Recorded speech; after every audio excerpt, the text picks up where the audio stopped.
Shalom kekasih Tuhan, selamat pagi. Di hari Jumat tanggal 1 bulan Mei 2020, saudara. Ada semangat?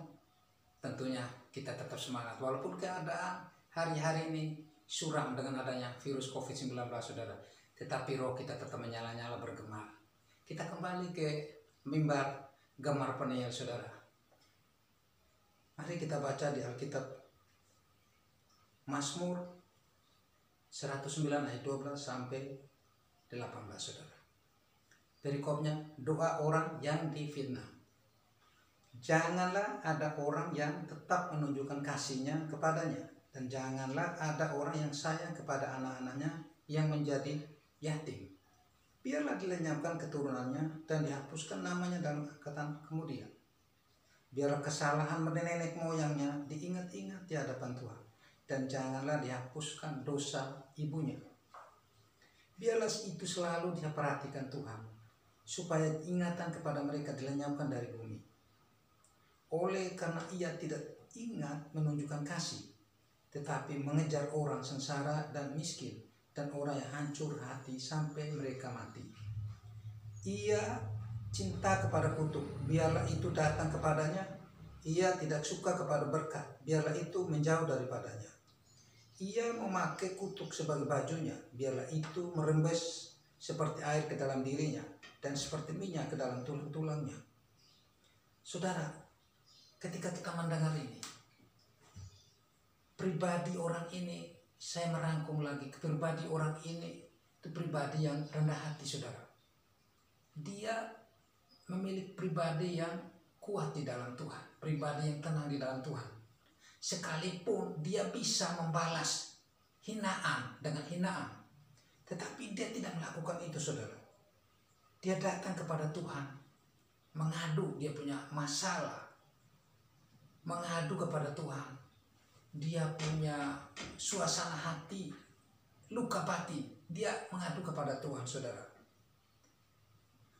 Maka dia mengalami ketenangan, kekuatannya daripada Tuhan. Saya ngambil ada dua kunci, saudara, di dalam pemazmur ini, yaitu orang ini datang kepada Tuhan dengan hati yang rendah hati, saudara, memiliki pribadi yang rendah hati. Nah, pribadi yang rendah hati ini layak menerima pembelaan dari Tuhan, saudara. Pribadi yang rendah hati ini yaitu pribadi yang layak untuk menerima pembelaannya daripada Tuhan. Kita lihat di ayat pendukungnya, yaitu Yeskiel 34 ayat 16. Yang hilang akan kucari, yang tersesat akan kubawa pulang, yang luka akan kubalut, yang sakit akan kukuatkan, serta yang gemuk dan yang kuat akan kulindungi. Aku akan mengembalakan mereka sebagaimana seharusnya. Saudara, pribadi orang yang rendah hati selalu mengandalkan Tuhan. Dan dia tahu pengharapan di dalam Tuhan tidak akan pernah mengecewakan, saudara. Sekalipun teman saudara bisa melakukan, dia bisa minta tolong kepada teman sahabat, tapi dia tidak lakukan itu, saudara. Dia datang kepada Tuhan, saudara, dia akan mengalami kekuatan, semangat yang baru, memiliki hati yang tenang, saudara. Nah, pribadi ini pribadi yang layak untuk menerima pembelaannya daripada Tuhan, saudara. Seperti Maria, saudara. Maria, walaupun dia mengalami duka cita karena meninggalnya Lazarus, saudaranya, tetapi dia datang, duduk dia di bawah kaki Tuhan. Saudara, dia mengalami ketenangan. Duka citanya diganti dengan sukacita oleh Tuhan, saudara. Dan Tuhan mengatakan kepada Marta bahwa Maria sudah mengambil bagian yang terpenting di dalam hidupnya, yaitu duduk diam di bawah kaki Tuhan, saudara. Ciri orang yang tenang, orang yang kuat di dalam Tuhan, ketika dia mengalami hinaan, cercaan, ejekan, yaitu orang yang pertama, orang yang rendah hati.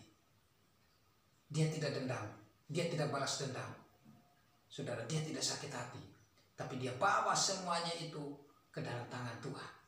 Maka Tuhan akan berikan kedamaian, ketenangan dalam dia, saudara. Amin. Poin kedua, saudara, poin kedua kita lihat Menjadi pribadi yang tenang itu doa, saudara. Datang kepada Tuhan di dalam doa. Seperti Efesus 3 ayat 20. Bagi dialah yang dapat melakukan jauh lebih banyak daripada yang kita doakan atau pikirkan, seperti yang ternyata dari kuasa yang bekerja di dalam kita. Amin, saudara. Doa itu membuat Allah bekerja sepenuhnya buat hidup kita, saudara. Doa itu kekuatan Allah yang bekerja di dalam iman kita, saudara. Amin, saudara. Dan ketika kita menyerahkan totalitas hidup kita ke dalam tangan Tuhan, maka ada ketenangan, ada kekuatan yang besar yang bekerja untuk kita, saudara. Amin, saudara. Amin. Kesimpulannya, saudara, saya mengajak kita semua, dengarkan firman Tuhan ini, lakukan dengan taat, tulus, dan setia. Maka kita akan menikmati kekuatan dari firman-Nya. Terima kasih, Tuhan berkati. Mari kita berdoa.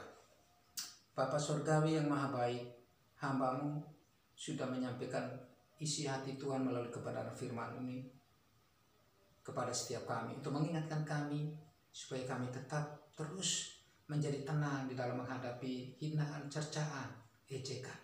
Yaitu kami harus menjadi pribadi yang rendah hati dan selalu mengandalkan Tuhan di dalam doa.